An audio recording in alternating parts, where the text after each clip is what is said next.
si je me retrouve avec une mise en page un peu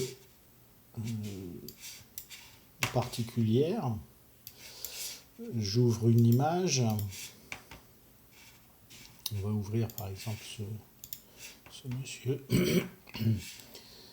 et je me retrouve avec une configuration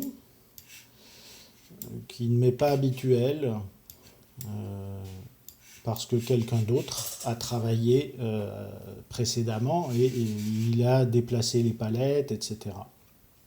Alors, de la même façon que dans Media Composer, on peut enregistrer un positionnement de toutes ces fenêtres et avoir un workspace dédié. Ces workspaces, ils sont disponibles ici. C'est-à-dire que dans l'onglet du dessus, en haut à droite, on a les différents workspaces qui sont déjà préfabriqués, et puis des workspaces qu'on peut, nous, enregistrer et nommer à notre guise. Si par exemple on prend le workspace qui est marqué Essentials, voilà, on voit qu'on revient dans une configuration standard. Alors moi, j'ai créé ici une qui s'appelle base pour remettre toutes ces palettes dans la configuration initiale au moment où j'ai enregistré mon workspace. Eh bien, je viens ici et je fais reset base. Base, c'est le nom que j'ai donné lorsque j'ai enregistré mon workspace. Alors, je fais un reset base, voilà.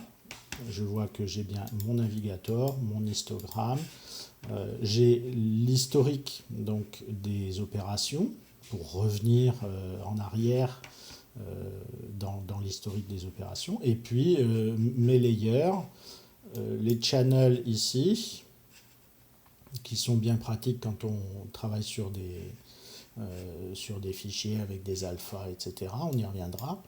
Dans le cas où, par exemple, je souhaite avoir un travail spécifique et puis avoir mes outils à un endroit pour faire de la sélection, par exemple, eh bien, je peux très bien venir prendre ma barre d'outils, la positionner juste à ma droite, parce que je vais peut-être avoir l'utilité pour venir sélectionner des pixels, etc. De quoi je vais avoir besoin également, peut-être mon navigateur. Bon, je les positionne comme ça, et puis je me dis, ça, je veux l'enregistrer comme un nouveau workspace.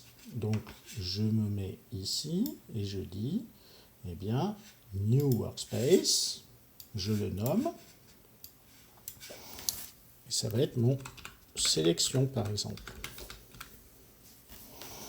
Et je veux enregistrer les positionnements des menus, les positionnements des barres d'outils, et puis les raccourcis clavier si j'ai mis des raccourcis clavier spécifiques pour des actions particulières, des scripts, etc.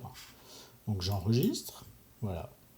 Là j'ai enregistré, j'ai photographié la position de toutes mes palettes à cet endroit-là. Et puis si par exemple je redéplace des palettes à droite à gauche, hop, et bien lorsque je vais faire reset de sélection, ce que je viens de fabriquer, et bien tous mes outils sont revenus exactement sur le bon positionnement. Et puis si je reviens sur base, hop, je fais un reset base et tout redevient comme avant. Voilà. Donc ça, c'est quand même bien pratique de le savoir. Ça nous aide quand on est un peu perdu. Si on se retrouve avec une palette qu'on ne connaît pas, on ne sait pas trop dans quel mode on se trouve, eh bien, il ne faut pas avoir peur. Quand on ouvre Photoshop, il est possible qu'il s'ouvre sur la dernière configuration enregistrée. Donc, c'est pas grave. On va dans les workspaces, on se met sur celui dont dont on a l'habitude, qu'on a précédemment nommé, et puis hop, on retrouve nos petits. Pour effacer un workspace, eh bien, je sélectionne, là voilà, sélection, delete, j'efface le workspace sélection que je venais de créer. Voilà.